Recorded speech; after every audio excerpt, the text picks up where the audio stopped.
all good things. We also have a couple of fairly important sponsors we'd like to thank. One being the Karuna Center for Peace Building, founded 25 years ago in Amherst, Massachusetts. It has an outreach that ranges across the planet to reach more than 40 countries, many of which have been affected by violence. You can get information about the center by checking out www.karunacenter.org for more information. We are also greatly appreciative of the River Valley Co-op based in Northampton, Massachusetts. It's a retail grocery business, cooperatively owned by 11,000 community members. The co-op specializes in local products, is committed to building a sustainable local food system. In recognition that the co-op is benefiting from land that was taken from the First Nations people, River Valley has a commitment to working with us, the Nolamika Project, and with other groups to support the work of Native American historic and cultural preservation. We are deeply indebted to filmmaker Ted Timrick, who since 1976 has been exploring and filming sites that will be the focus of this series that we are presenting. Ted holds a research position in the associate program of the Smithsonian National Museum of Natural History. He's been working with the museum's Arctic Studies Center since 1980. Ted has been breaking new ground with Doug Harris, as you will see.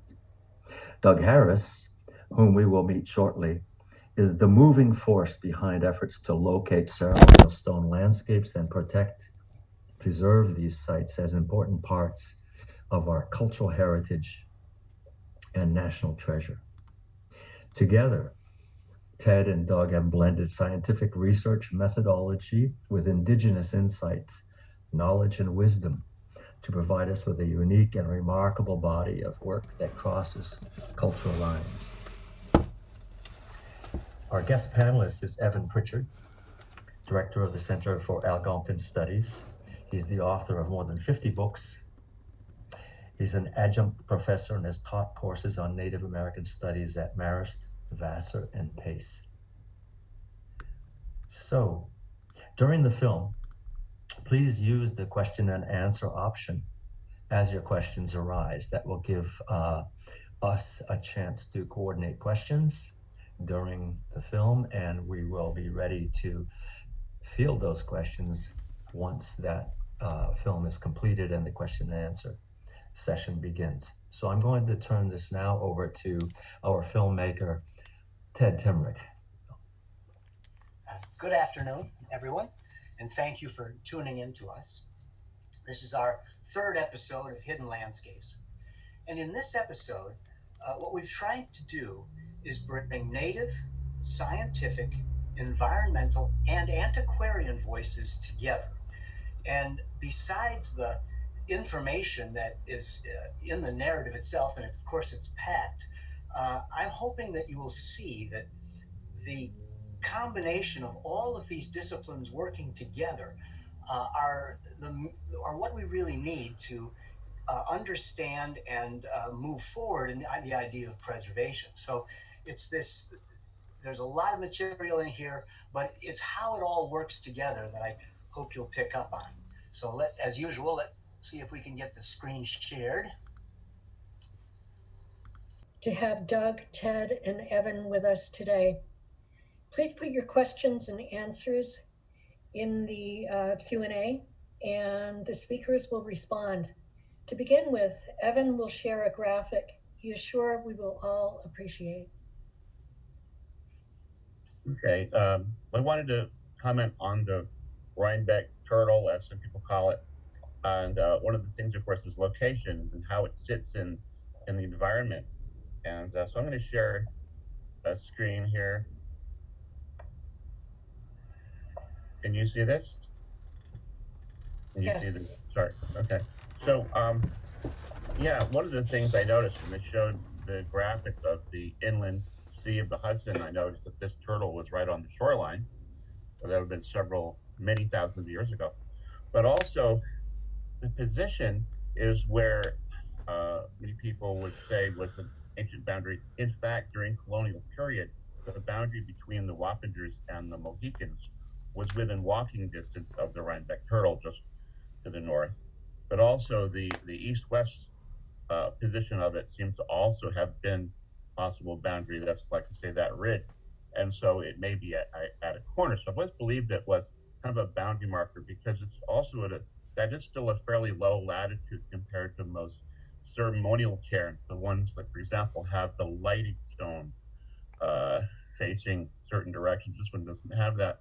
But when you look at this map, you see that the Rhinebeck Turtle is about 2 miles from the Hudson, 2 miles east, and it's in that rise, just that crest, and it aligns with another known boundary marker turtle, which was found by Ed Lennox in 1987, and New York Times did a story on that, and then that drawing of it ended up on a book cover, so it became very well known, and that's in the Bronx. It was on the shore of the Bronx River, or the Occoquan, as you call it in Algonquin, and now is in the Bronx or New York Botanical Garden, so to be viewed by whoever wants to view it. And the original location of that, I asked Glenn Preisberg to do a computer, estimation of their longitudinal alignment, and it is almost exact. And again, that's not based on the precise positions, but it's within 3 seconds of a degree, which is very, very little. That's feet. We're talking feet. But they're 70 or so miles apart, and then both seen as boundary markers by like Atlantic and myself for terms of respectively.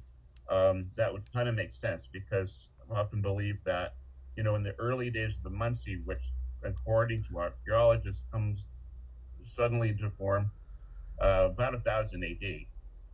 And also you see that there's this symbol of a turtle associated with the leadership of the greater Munsee, both the Minisink and the Esopus. And so if you see Oratam's picture, he always has, he's a great chief of this old leadership group. He has a turtle hanging on his necklace.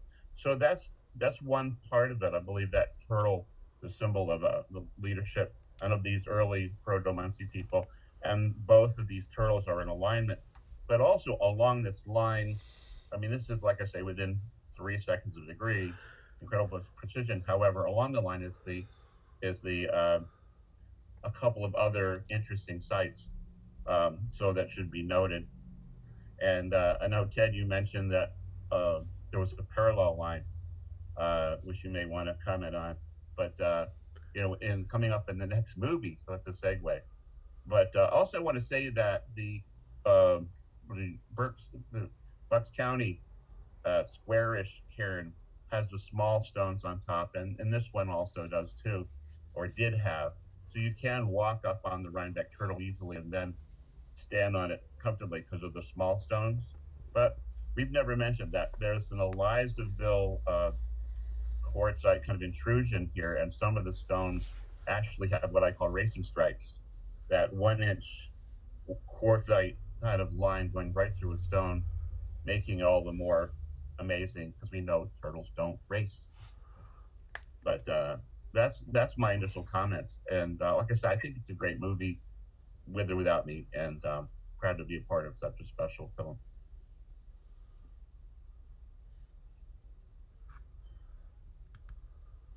This first question is specifically for Doug. Shutesbury, once again, is in need in its preservation of ceremonial stone landscapes. How can we enter a memorandum of agreement with town officials so that they understand the sacred value of these stone prayers? Thank you. Well, thank you for that question. The United South and Eastern Tribes has agreed to participate with towns, and at some point we'll enter this discussion, possibly in a future segment. But the process that is required is for tribal representation to communicate between the responsible party, landowner or town agency, and the National Register of Historic Places. And it is that process that we hope to facilitate.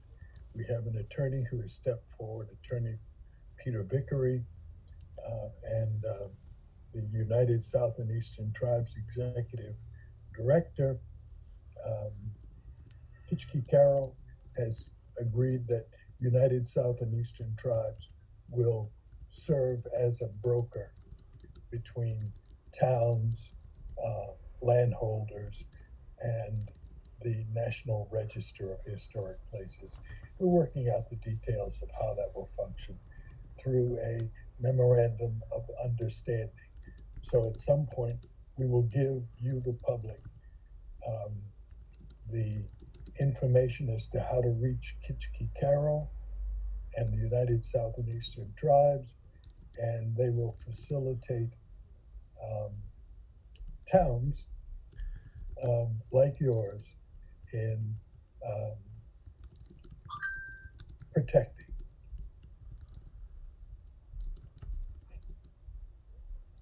The next question, I don't quite understand myself, so I apologize if I don't read it correctly. I'd love to hear more about the perspective shift theory related to when the indigenous people took to the water.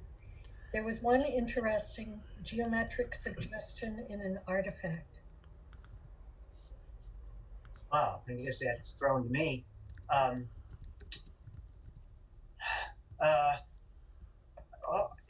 That's a really long one.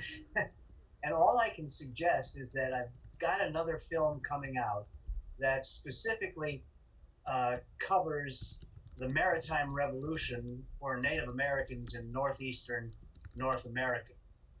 And somehow, if we can all stay in communication, I'd be happy to have this released in this kind of a forum when it's finished. But we're working hard on that very issue because I'm glad it's interested you, because it's really significant, because it just destroys the stereotypes more than anything else I can think of in terms of Eastern Native cultures going back. And we now have some archaeological dates going 23,000 years that you would hear about in this movie. So all I can suggest is that somehow you hang in there and we get this thing finished and available to people. But it is coming, so that part I know for sure. To be added to that, we're not the people that you thought came across the Bering Straits. we arrived here quite differently and have been here since time immemorial. We've been here, and that you need to know and you need to honor. I mentioned that a private quote from National Geographic about this ancient site, and when I tried to get permission, they wouldn't give it to me. So I called the fellow that was working on the site, and he picked up the phone. He was way up in Alaska in the corridor area. He said, "No, that's not true. We don't have sites that old. They just made that up. I'm right here." You know, it's like, I don't know why they do that. But anyway, he said he welcomed me to come up and dig with him to see like these, what artifacts there were, but they weren't as old as they were being reported to be.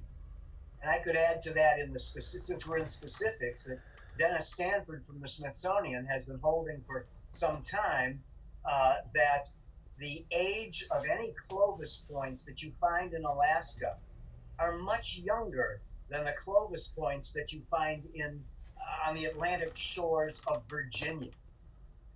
The in-between area is Colorado or New Mexico or Clovis, New Mexico, where they were first found. And our finding those points in the West simply made us think, once we paired that with the Beringian theory, that, of course, this is a Western phenomenon. And it's beginning to look much more like the Eastern phenomena of Clovis is stronger, earlier, and more, actually more profound than what you find out in the West. And the final nail in that, of course, is the fact that apparently the Clovis points found in Alaska are much later than the ones found in the southeastern or mid-Atlantic states of the United States today. Yeah, the Southeast is interesting. There was a recent study on the Tennessee River, and there's Clovis sites all along the Tennessee River, which is quite long, going into the extreme Southeast, but it's the ancient riverway.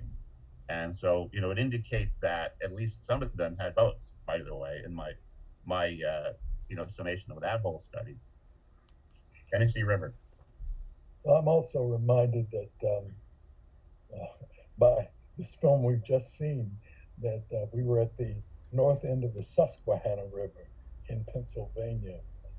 And the Susquehanna River is the one along which the people whose points are being found and are diagnostic of how old the ancient sites are along the coast. This particular area, the stones were mined up along the Susquehanna River and were brought down and placed in sites that are now under ocean water. So at the time, these sites were clear land that the ocean waters had been sucked up by the glaciers, and that left open land for people along the coast to go down and occupy, to go down and hunt on. And we're just now beginning to realize how significant those ancient sites are, because they were the habitation sites, the ancient habitation sites for our coastal people. They are now under the ocean waters, but at that time, that those ocean waters had been sucked up into the glaciers, and the people were able to go down and hunt mastodon, hunt other walruses, hunt other ancient animals that were available to them once the glacial waters, the glaciers had sucked up the waters of the continental shelf. Continental shelf, don't forget it. We're going to submit that to you as a place of habitation for ancient Indians out on the continental shelf. This may all seem incredibly complicated because it really is, and it's only being figured out now, just barely. But like I say, stick with us. Hopefully we will have an explanation, in the video that makes sense to everybody when we can get it out here. That's to say that we are quite excited about being on the cutting edge of identifying and having scientists and tribal people and others who have suspected these things, and now we're able to prove them. And so we give thanks to people like Dennis Stanford for his role in leading the way, and Ted Timmerick for being a good follower in that sense. So thank you, Ted. Yes, thanks. No need. Well, hey, somebody had to follow the breadcrumbs, and Tag, you were it. It was the most fun you could possibly have. Mhm. Almost. Okay, the next question. Do you believe ceremonial areas were built by the first people and gathered spirit energy from ceremony and prayers? Or, as above, so below, the mother below calls and draws the people through electromagnetism of deep earth, magnified by quartz, holds consciousness like iPhone, and water to signal her sons and daughters. I'm specifically thinking about the Taurus field.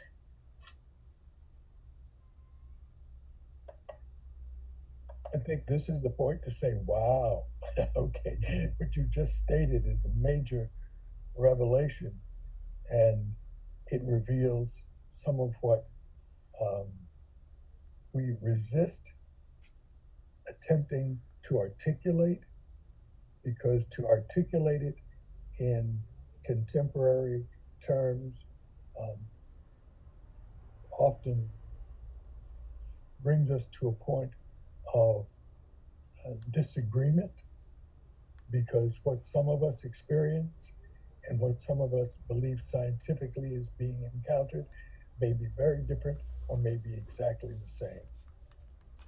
So thank you.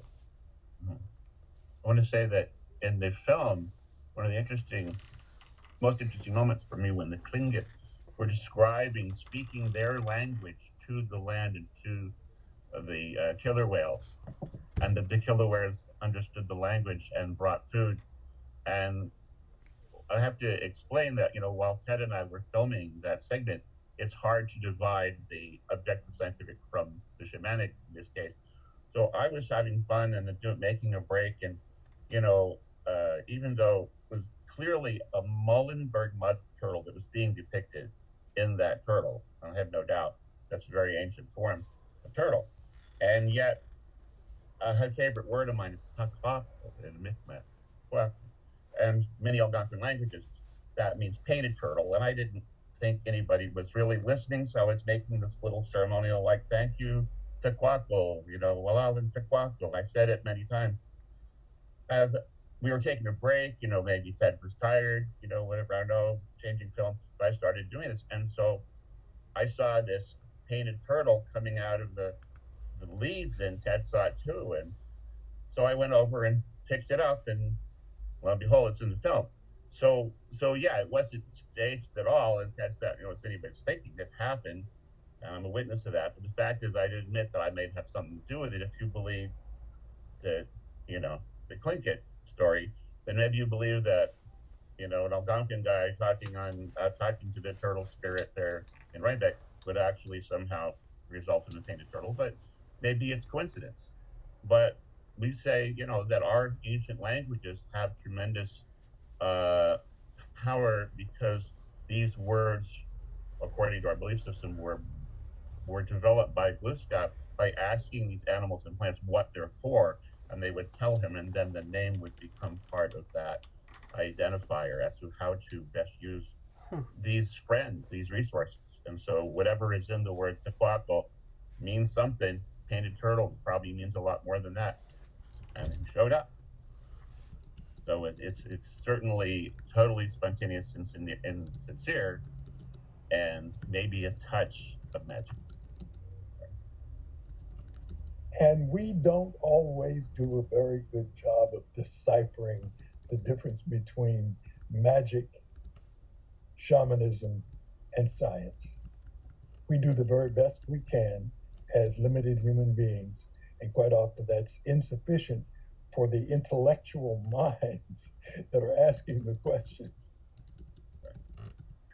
Right. Yeah, that's a very important comment. But you want to be careful. We're trotting on our medicine here, aren't we?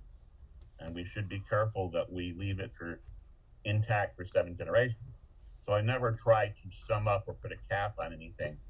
And good advice for anybody in this field, or antiquarians, for example, never try to say, well, this is it, and I figured it all out, and this is where it stops, because that's when you get into some trouble. I'm fascinated that all of these professions and points of view are represented and staffed by men. Has there been any consideration of how to seek, identify, include the knowledge and heritage and voice of women as part of Native tradition, possibly? I can say right off the bat that Rosita Worrell is one of the most fantastic Native traditionalist scientists from Harvard I've ever met. And probably the only one too. So when you're searching for these things, whatever comes across your path is what comes across your path. If you try to search for stereotypes or something like that, you'll probably get messed up down the road. if that's your purpose. So you have to let these things happen however they do. And Peggy Jodrey is in which film, Ted? She was in the last one, I believe. Last week, yeah. Right in there, and there, it's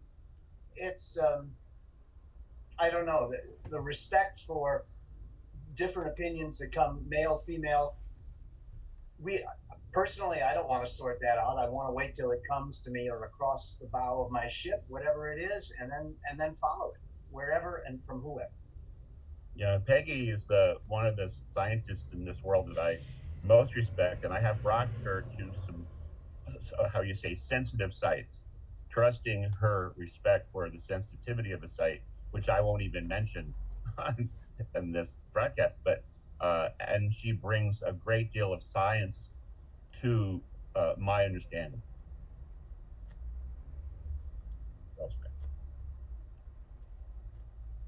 Has OS? Oh, I'm sorry, Evan. Did you have something more to say? Oh, I just wondered if Doug had any more to say about the role of women in all this antiquarian exploration. Well, it may be that women are more reticent than some of we men to talk about certain issues. And I can't say whether they are right or wrong. Sometimes we overspeak. Sometimes we should hush when our mouths start running. But we have always been trained that the women will show us the way. And if in fact we are overstepping our bounds, they will check us. And the great mother, the earth mother spirit is in them in a way that men can't really totally understand. And so we should be checking with even our, us here checking with women on the intuitive side. And I know that happens with that Chief Any Man, brings us, where his wife comes to a lot of these sites and she's very intuitive. We listen to her. Well, many of us have been trained by women. And so those women stand as the guardian of our thoughts. And we call on them for advice before starting to open our mouths. But that doesn't mean that we don't sometimes lead with ego. And they will check us. And sometimes when you're least expected, the electronics will remind you that mother is saying no, no, no. So we have to be mindful of those kinds of things.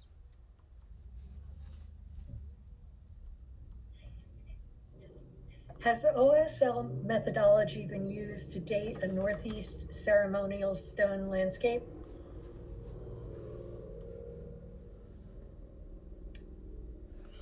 I'm not sure I understand that question. Could you ask it again, please? I don't know what OSL stands for. Has OSL methodology been used? That's optically stimulated luminescence. Thank you.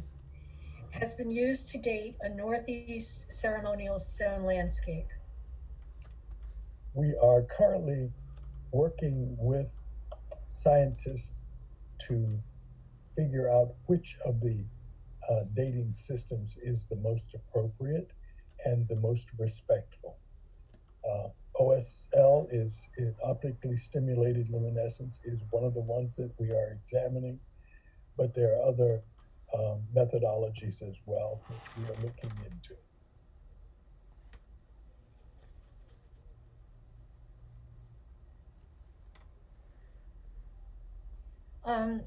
Might Tom Wessel be able to visit us in Wendell? There's a stone pile here. Oh, I can't speak for Tom at all. He's always been incredibly busy from ever since I first met him. So I don't know, but he's at Antioch or has been up in I can't say today, but I know him as coming from Antioch College. So that would be a good place to start. He has a couple of books, and it would be helpful for you to read those before asking him to come and share his wisdom. True. When one comes upon ceremonial stone cairns, to whom should we notify such a find? Well, we're in the process of designing what is the most appropriate.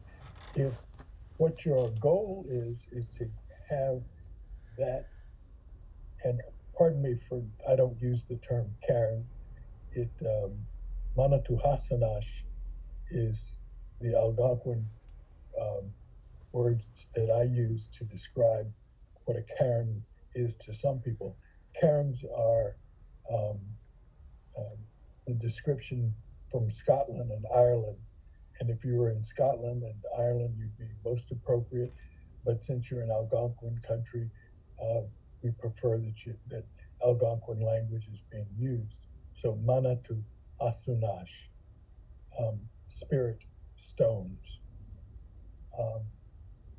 What the ancients called them, we weren't there, we don't know. What we call them is, with our limited understanding of what the words mean when translated from English into Algonquin or from Algonquin into English. So maybe you can help us with that the translation. Evan. Yeah, there's quite variations from all over this large Algonquin territory, and Aksanal, it's almost the same word. So it is very consistent. Manitou, Aksanal, Aksanash. So it's, this spirit stones. Because Manitou really means just simply spirit. It's the word by itself. And there are many words for stones and rocks, but Aksanal, Aksanash is universally understood. Next question. Next question. Are we entertaining the theory that early peoples in the Northeast may have come from the East, that is, from Europe? If so, do we know whether there are any stone structures similar to the ones found in the Northeast, also found in Northern Europe? Well, if you think in the most general terms, ceremonial stone landscapes are found in many, many, many places around the world. So it's doesn't really work that you can make specific comparisons. At least it has never worked successfully with the profession. So that's not quite. Personally, I see it related. This is only my own idea. Related to these very early maritime revolutions, these adaptations to the ocean that give you a sense of landscape that gets you to want to mark it, not to mention the astronomy and the alignments and all of that. But that's for later, I suppose. But America has been debating this issue of diffusion, hyperdiffusion, ever since the beginning. And it has shaped a lot of what we argue about, what we think, what we don't think in terms of Native history. And we're not at the bottom of this by any stretch of the imagination, but we are trying to show, at least in work that follows, we're trying to show that Northeastern Native peoples were not the backwater of the world. They were not the last place on Earth that modern humanoid peoples got to. That's not what the archaeology is now telling us. We haven't changed our textbooks yet. So we're in this process of revolution, if you will. It's awfully slow, so it doesn't seem like a revolution. But we're sort of just still beginning to figure out where we are and sorting out the DNA in a way that's absolutely sure on all fronts. That's in our future too. But that'll probably have a great deal more to do with those kinds of decisions. At this point, it's just something that people think about in any way that they're disposed. Sometimes that disposal is political or racist, or there are all kinds of reasons why people come up with different answers to that kind of question. But in terms of finality, we're not there yet, as far as I can see. And my own comment on that is I'd be very interested in the Sami people who are indigenous to Europe, and especially, the Mi'kmaq tradition, always feeling very close to the Sami in many ways. Their culture is very similar. And some isolated Sami that I've seen films and pictures of are obviously much more Australoid than our current definition of Caucasian, and yet technically Caucasian, but a whole different kind of movement, a different kind of way of being and appearing, more like this Aboriginal, if you want to call them Australians, who were connected during the glacier to a lot of other land. And when you look at this and, read about the early, these Samis, it really sounds kind of familiar if you're familiar with Algonquins. And so that's, I'll just put that as a kind of a teaser. Well, Evan, I can, as always, when you bring up specifics, it gives us a ground to stand on. And I can suggest that there's a segment coming up for anyone who's interested that deals with the fact that the Vikings, when they discovered North America by boat 500 years before Columbus, it's been pointed out by the scholars that the Vikings were never surprised that they discovered land across the ocean. It's not like Columbus, it didn't create a revolution. They were just, their culture was never surprised. And some of the great saga historians from our period have suggested that that's because the Viking culture, and I use that term casually here, always expected, and they have proof for this, always expected that there was land on the other side of the Atlantic. It's a legacy that they got from their own Ice Age past. And the bridge to that Ice Age past comes, as Evan is suggesting, in the Sami, because the Vikings believed that the Sami were directly related to the Native American Indians, who they met 500 years before Columbus. That was their understanding. They thought the Sami could just go over the top of the ice bridge between absolute far northern Europe and the land across the Atlantic. Tune in later for the details of that and the illustration of that story. But thank you, Evan, because that's sort of helping get us through these questions and how we're going to deal with them in the future for our audience. I was just had the good fortune to be in Sami country 2 years ago, and I was struck by the main difference was that they had reindeer and we have moose. And there isn't all that much difference between a reindeer and a moose, in my opinion. But they have a relationship with the reindeer, and it's a delicate one, just as we, the Mi'kmaq people have a relationship with the moose. And in the next film, you will see footage of ceremonial stones being utilized by people, traditional peoples in far, far northern Europe, in an unbroken way. They haven't got 500 years of cultural stress on top of themselves. So you will see footage that relates. And this goes back to our viewer's question about the stone monuments and how not only general but particular the whole issue and how complicated it can be. But there is a whole segment that will help that, I believe, coming up. Well, we have to be very clear. At the heart of the question that was asked was a Eurocentric reference. And the fact is that although it's Eurocentric, the ancient people were not Caucasian. The ancient people were the Sami in relation to the Skraelings or Native American Indians. And these are two peoples who had ancient relations with one another. And none of them acknowledged a Eurocentricity or a Europe-centered intellect about where things came from or why things were.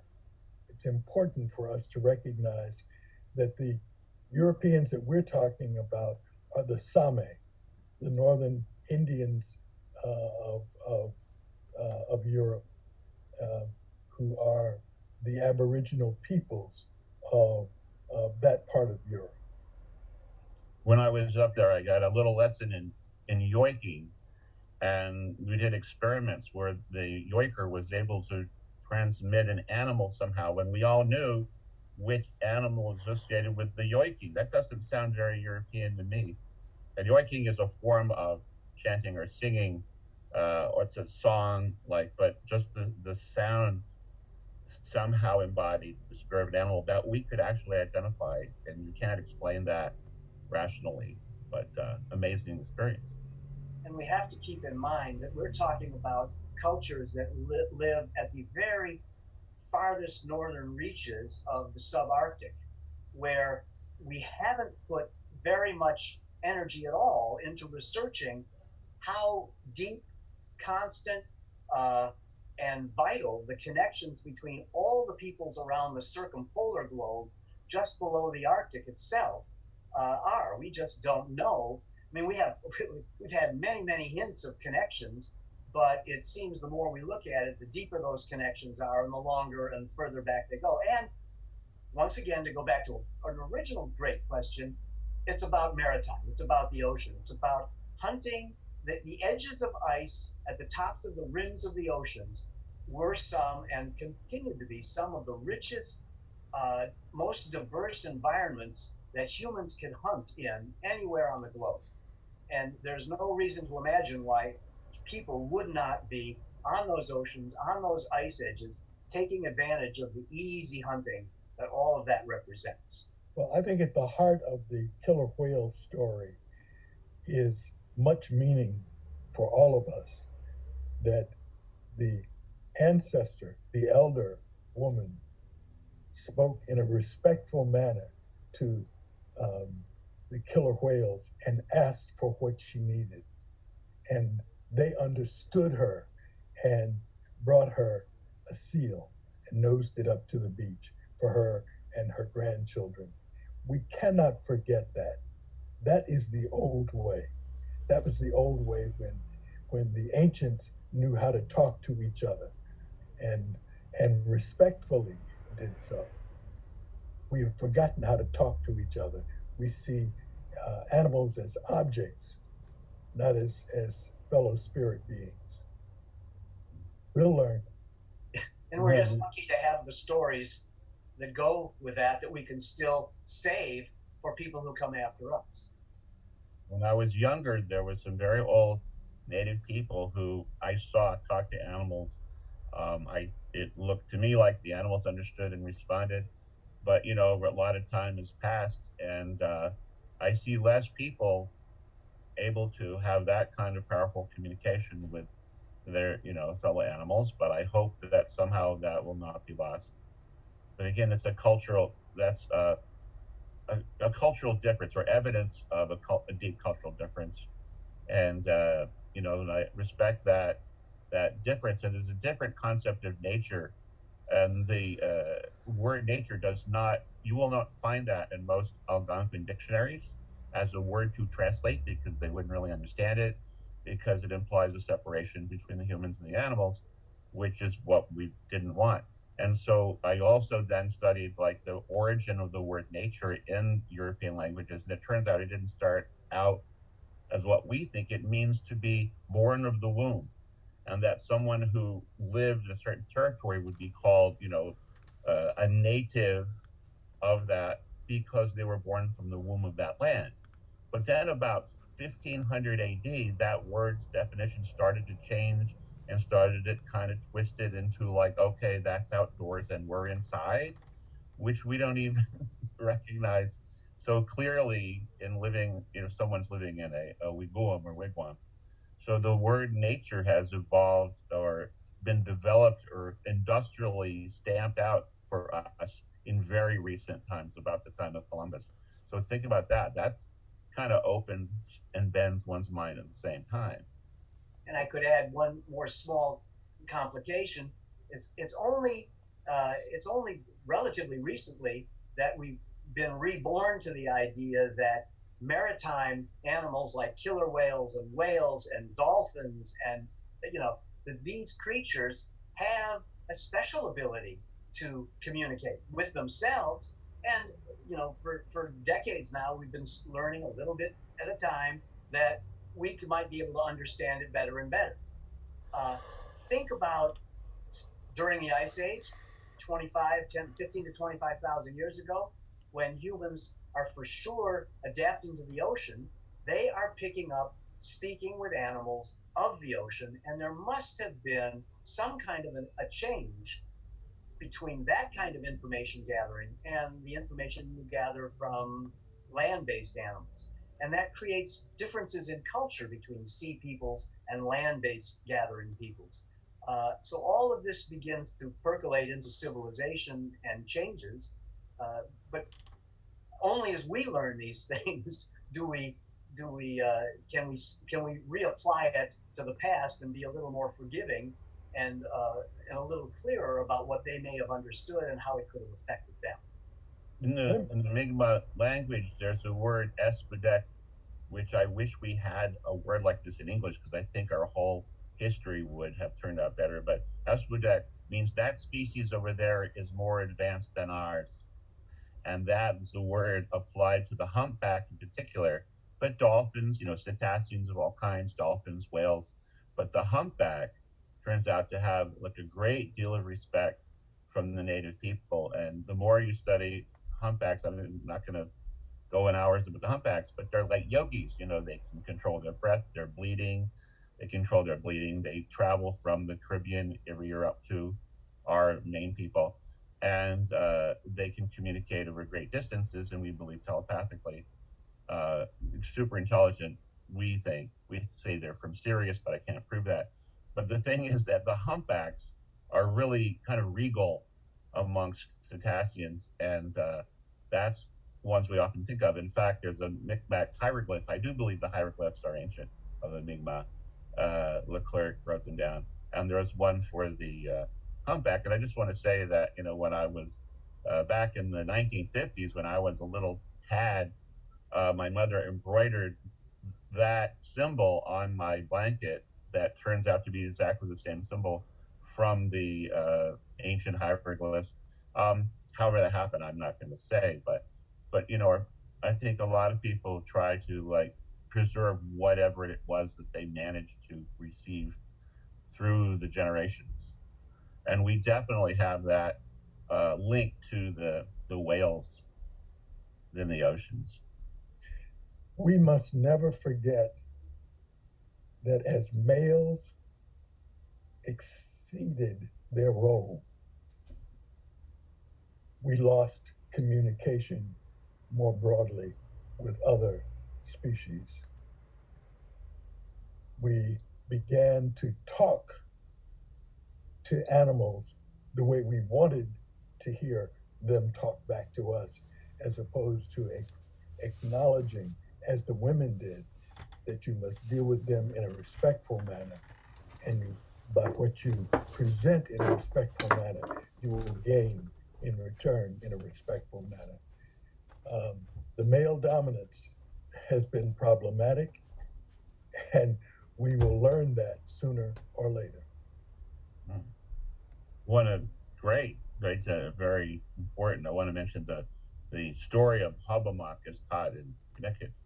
Doug, you mentioned Chitanawit in one of the film clips that I've seen of you, and a great spiritual being. And Hobomok lost his temper because the Quinnipiac people forgot how to talk to the animals and how to listen respectfully to the animals and understand them. And that's why he lost his temper, and that's why he started throwing stones into Long Island Sound that became the Thimble Islands and all that. So it was Chitanawit who had to calm him down and kind of put him to sleep, hypnotize him, put a spell on him. So we'd go to sleep, and he laid down in Camden, Connecticut, and now we have a mountain. Well, it's an interesting children's story, but in fact, its teaching is that this is an outrage, that we have lost this communication ability with all of these other species that have information and wisdom we need. Wow, I had never made that connection, so thank you very much. Titanoid, yes. Yeah. Well, and as well to the sleeping giant. The sleeping giant. It really does look like that on the profile. It has the nose, he's lying down. Yeah, yeah. So That's the story. the people of that area, that's West Haven. Yes. Yeah. In Camden. And unfortunately, some of the missionized of our brethren believed then they were told that Hobbamock was the devil himself. And this really confuses the narrative quite a bit. But he lost his temper. That's all.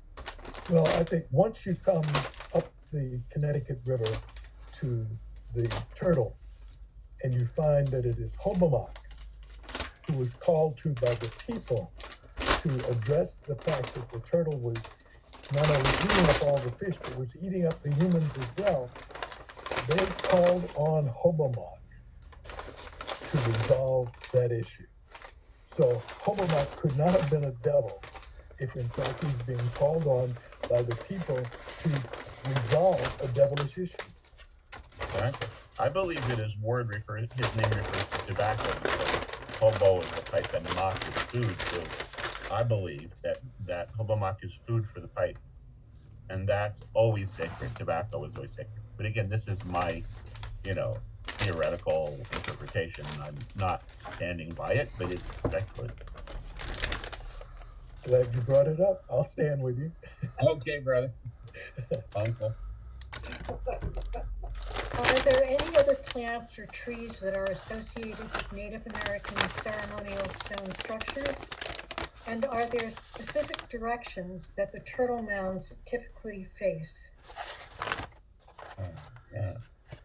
Yeah, I think it's individual because the one in Rhinebeck head points to the eastern sunrise, but not necessarily at the equinox.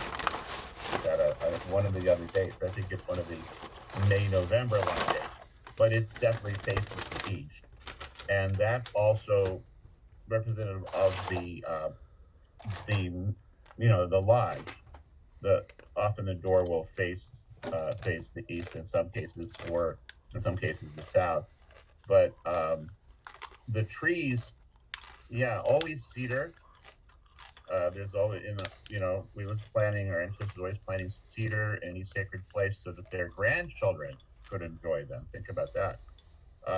So that's and the cedar partly related to the little berries that make you go on a little journey, but I don't want to emphasize that because that's not the only reason they're important. But I just want to say this is something material that references spiritual shamanic journeying. So I want to, that's a question to think about. So there are other, I think persimmons were used at some point as a sign as seen. Maybe Doug, you can comment on persimmons. I'm not an expert, but there's various trees. The maple tree is a tree of friendship, and so if this were a gathering spot for, friendship between tribes and nations, then there might be maple trees there, sugar maples, because the sap is so sweet. And this is Wappinger's territory, and there's a word for maple tree in Wappingers, which means that its blood is like drinking water, and that would be Misquay Basink. Misquay Basant means it's a tree that has red leaves and that its blood is like drinking water, and that's an interesting phenomenon. This very time of year, the maple sap runs like drinking water, and so that would have been part of it. There are many trees and plants that could potentially be considered sacred. There's a place, by the way, I want to mention, Utsayantha, which is not directly north of the Turtle, but a little bit to the west. It's a mountain now, and it's definitely not Lenape. It's a Shawnee word, and the Shawnee live there. It means the little people who watch over the land. And so, they have, like I said, they were attracted by Pipsissewa and want to attract them. So it would be a plant that would attract them. And I'd want to think more about that. There are many other plants that would show up, and trees. Just need a moment there. But depending on the culture, the pine tree is particularly important to Iroquoian people. So we have to be careful how we point to this one and say, oh, this one. No. They're all important. They all have their place in the realm of importance. What about the hut stone caves found in New England, especially noted in the Woodstock, Vermont area, which face winter solstice sunrises between two Vermont hills? Astroarchaeologists in the 1970s were all excited.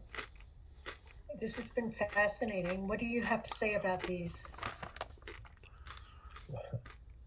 The chambers are a big question mark. Many people say, "Oh well, no, they're just for storing food." Well, the fact is that in Massachusetts they were referred to as monks' caves. Well, we know that the word comes from monk, comes from quashim, or the word for wolf. So these would have been wolf's dens, or would have been significant given that that's what they would have been found as. However, they are used for purposes of ceremony depending on the time of the solstice, and what can be viewed out the narrow passage that you must use to enter these chambers. But they have many functions. What say you? Well, I going back to the 1970s when I first got involved with this, it turned out that specifically in Vermont, with Byron Dix, for example, when he calculated and I got to photograph the winter solstice sunrise in the absolute center of the entrance to one of those chambers, what it did was allow the space to begin to ask the questions about it. Because when you looked at these chambers, you thought, oh, well, these are colonial root cellars, as they were called by almost every professional on the block. But when you notice things like sunrises, etc., it, like I say, it gave us the space to start asking more questions. And if you stick with it, more and more questions would come up. It reminds me of what Doug's medicine man, past medicine man, Lloyd Running Wolf Wilcox said, don't, at least that this is the way I've always understood it. He said, don't try to convince people about native stories. Just let the land speak for itself. And I think that kind of an astronomical alignment to any number of stones or cairns or what have you, whether it's Burnt Hill or so many places that were discovered through all of New England, it opened up the questions, and it was that very let the landscape speak for itself that allowed it to go on without having to, take incredible leaps of faith culturally. The landscape, working in the landscape for all of this work, whether it's archaeological or symbolic or ceremonial, allows you to keep going for more audiences than not. The turtle often will be facing the winter solstice sunrise, but not always. And that has to be interpreted. It's just what was found in replicating what directions they head in, what directions they head in. It was usually the winter solstice sunrise. Which is, I want to say, I've been in a number of those so-called root cellars, and root cellars, somebody who sells potatoes. I've been in some that have windows above the door that at the moment of sunrise, a beam of light goes to the back, and the upper part of the back wall and shines upon an area which now is like a shelf. There might have been things, and my thoughts was standing there, this was not a good Christian farmer who built this. This is somebody else who built this. We don't know. I would not rule out early Masonic pilgrims, by the way. Wouldn't rule it out. Wouldn't say it was, but there were Masons here before Columbus. That I'm sure of. And it doesn't rule out Native Americans or intermarriage too.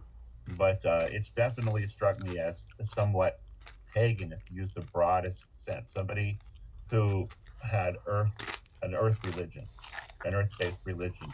That's how strong that feeling was. I just wanted to throw that monkey wrench at you there. Well, I'll catch it and throw it right back at you.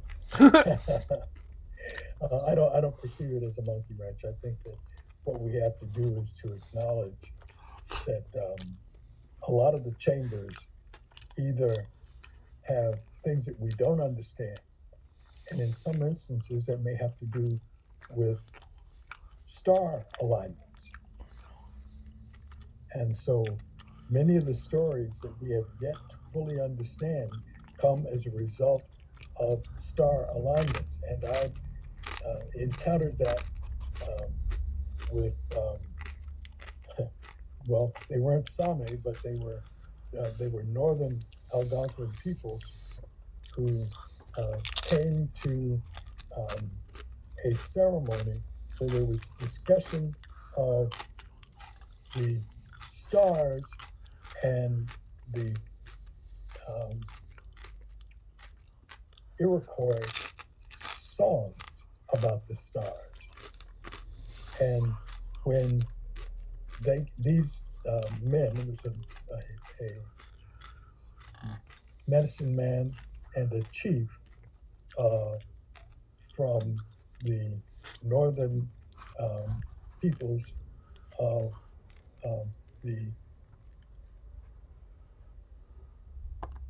these were peoples who would have been the descendants of Sami. And what happened was that we were at Colgate University, and the person who was leading the discussion was talking about the stories. And at one point, the man traveled. There were two men, medicine man and a chief, and both of them, neither of them spoke English.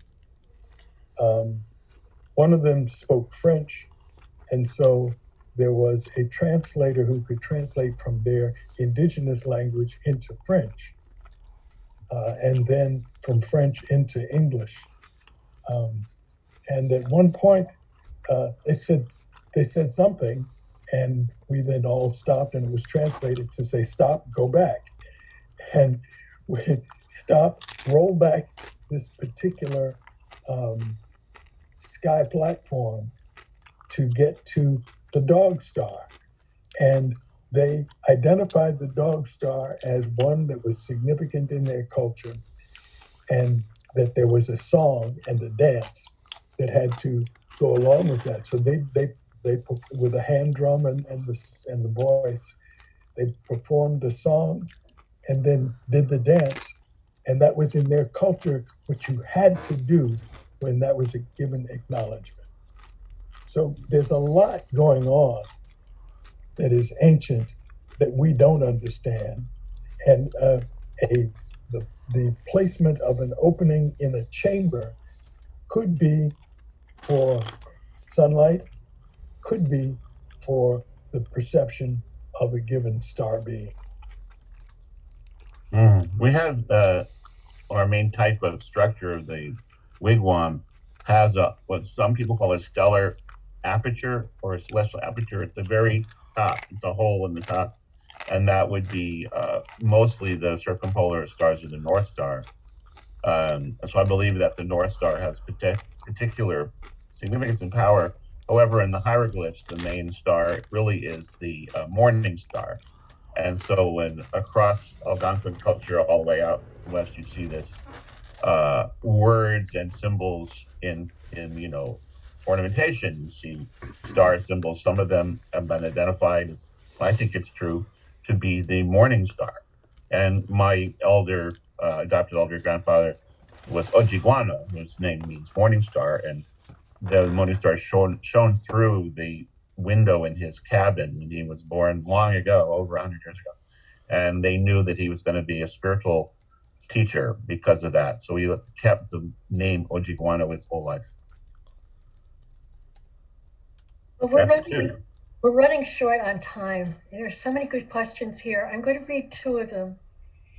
And then after that, I'd like all three panelists to add anything that they think we didn't cover today.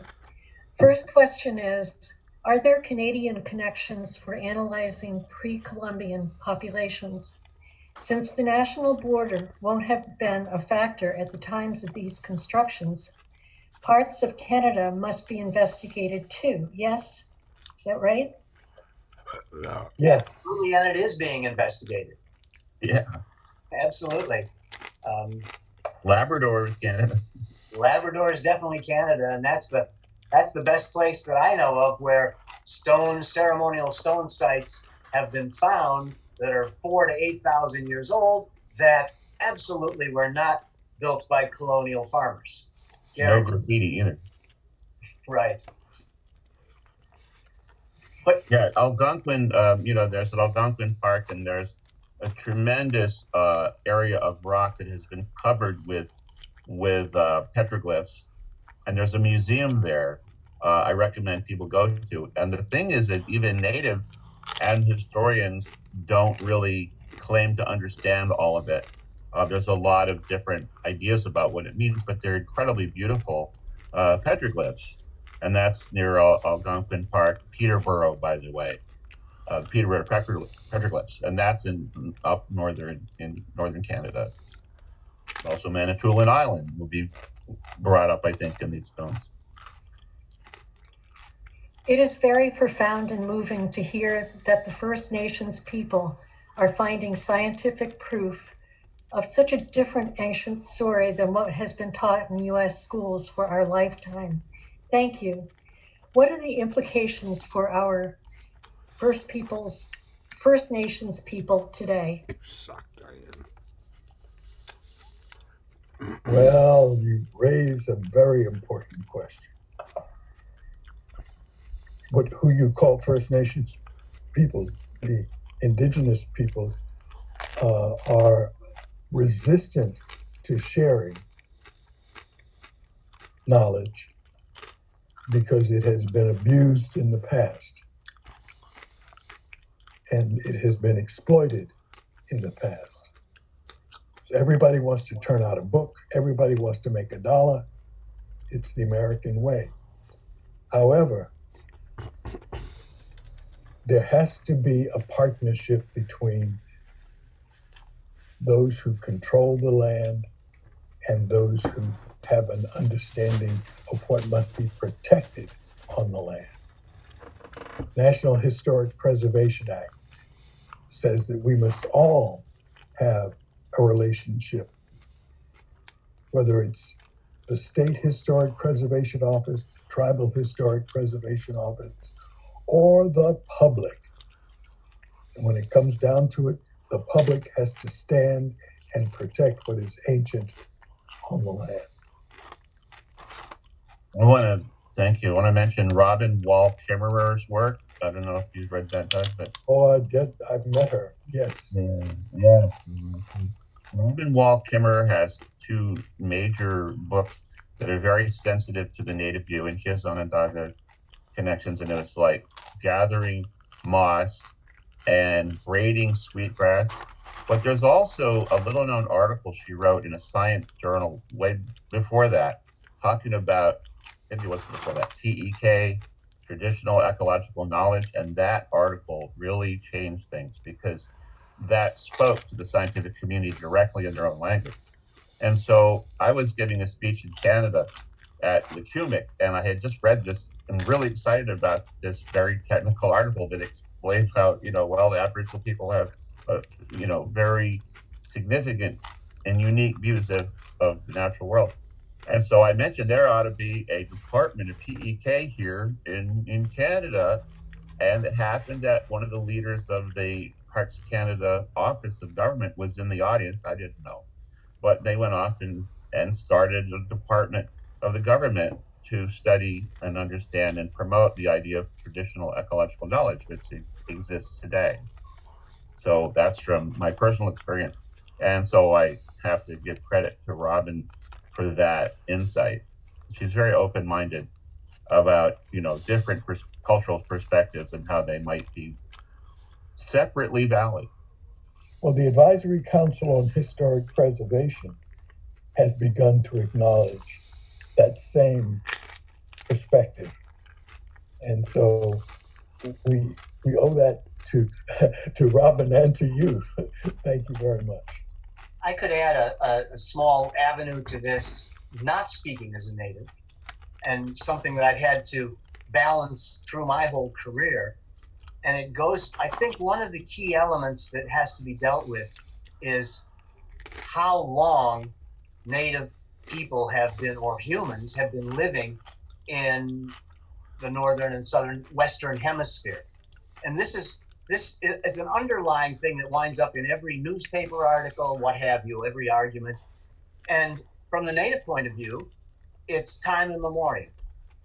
And that is a very difficult term to understand beyond the point of forever.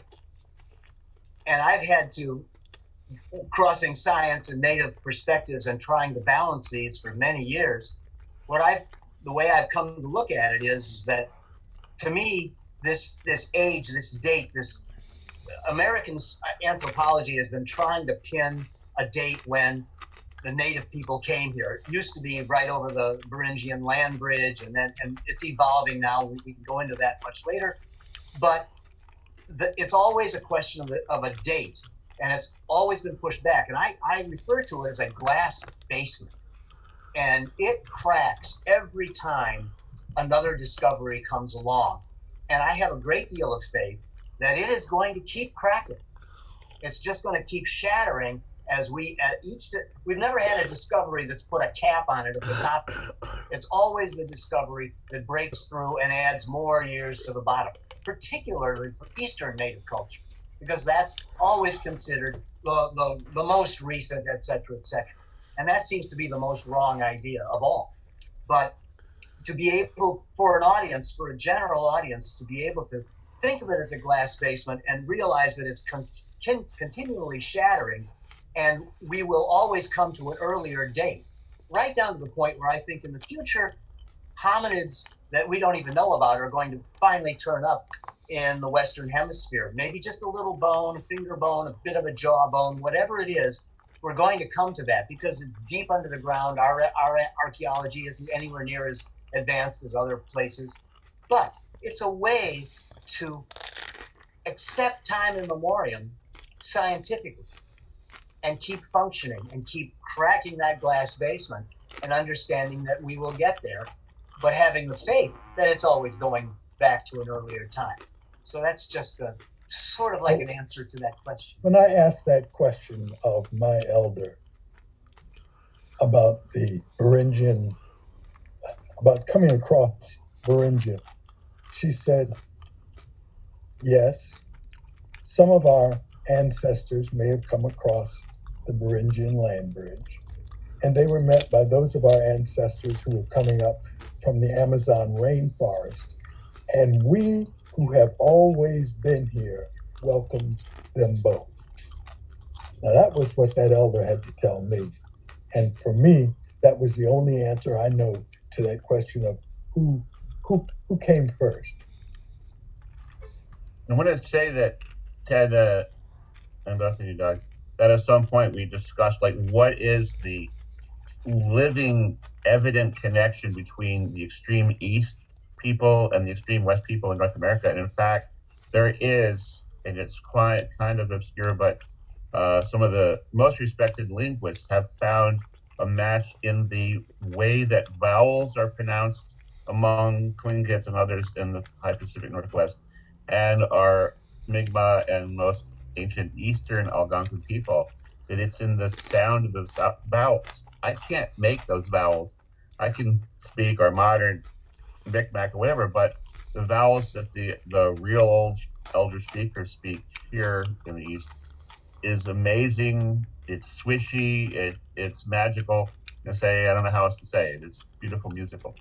And those same vowels show up in the far Pacific Northwest. And that's why many leading linguists feel that those are all, they call them macro-Algonquins or whatever.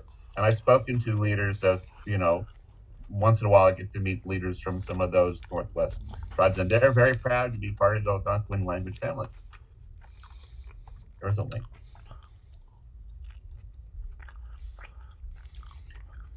Well, the guys who came to Colgate University were Ainu, and they came speaking their indigenous language. One of them spoke French, and it was fascinating to have them have to translate from Ainu to French, French to English in order to be able to communicate with us. But it's important to understand that there are still people in the northern reaches of Canada who follow traditions that we may have lost touch with, who follow star traditions, who follow star song traditions. And those are things that we have to be respectful of, that we have some older cousins who still do what we are about. There's an Algonquin group that we think of as the Montagnais, but actually call themselves the Innu. Yeah, and that's the same group, yeah. And looking very superficially, comparing the Ainu with the Innu, they look very, very similar to me. And the similar restrictions on phonemes such as R and V or whatever. And when I retire, which maybe never, I'll maybe go off in a hut somewhere in Canada and I'll study and compare those two languages. It's not at the top of my list, but Innu and Ainu may be very similar. Would you invite me? No matter how old I get, I'll make that trek with you. Be fun. It'll be fun. Okay. All right. Well, thank you, everybody. I wish we had more time. Is there anything else that someone wants to add briefly before we close? Just thank you. Oh, this is a great opportunity, and thank you is all that we can really say. Thank all of you for being as a part of this and making this happen. And I would just say the same. Thank you, Doug and Ted. Ted kind of got me started in some ways. I showed him the turtle, but he showed me a lot of things way back then. You could tell I was younger then. And so was Ted. He wasn't on camera. But also, Doug, both of you have been really great teachers. And David Brill, by the way, also, you don't even know, like regular stuff. But we all, we're all working together. And that, that balance and harmony, Doug, you talked about. Oh, yeah. I mean, that's the key. Did I say it right? Harmony and balance? Oh, whichever way you go, you're right at the same place. With the spirit of Mother Earth, I think that's the salient valedictorian word on all this that we're looking at. Is like our ancient people had a sense of harmony and balance with Mother Earth, and they expressed it through various stone structures, effigy stones, whatever. And that's what I think we can still absorb from being near these stones, the sense of harmony and balance. And we need it. Wow. Thank you all very much. Thank the public, people who have been following this. I hope you realized what you've just experienced. This is an incredible opportunity, probably one of the very first ever for a lot of us. We want to thank Evan and Ted and Doug, and our series is continuing.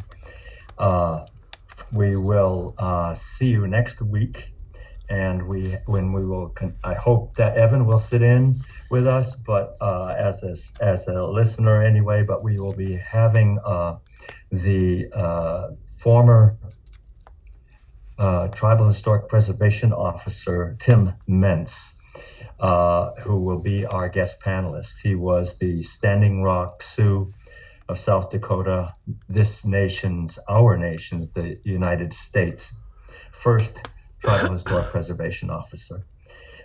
He is a co-owner of a cultural resources firm that is focused on identifying and protecting Dakota Lakota heritage.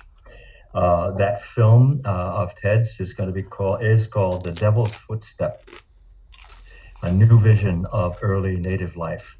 So I really hope that you will join us. Our panelists can't see this, I don't think, but we have 54 questions still waiting in the wings. And so you can see tremendous interest in this topic. And we are really, the Nolan Bika Project and Ted and Doug, Evan are really pleased to have stimulated this much interest. So while I need to say goodbye for a week, please don't forget to support these efforts. We are all volunteers here, and to be able to continue bringing you these kinds of programs, we need your help. So please consider getting in touch with the Nolan Bika Project and being generous. As I said, we need your help, and we want to be able to continue supporting Ted and Doug in their work. We are aware that this series has brought a tremendous amount of questions to people's minds about protecting sites in your own communities. And so we're working on giving you, perhaps at the end of the next session, a few ideas about how to protect what you perceive as sites in your own community. It's a challenging process, but as Doug has reiterated more and more, it is what the public has to do. You have the responsibility. And so with that, I'll close. It's been a long afternoon. I hope you've all enjoyed the programming, and we hope to see you next week at 2 o'clock for The Devil's Footstep. I put that in quotes, I'm sure. So all the best, everyone, and we will see you in a week. Thanks again to our panelists and to Diane Dix for fielding the questions and Lise McLaughlin for the engineering. Bye now.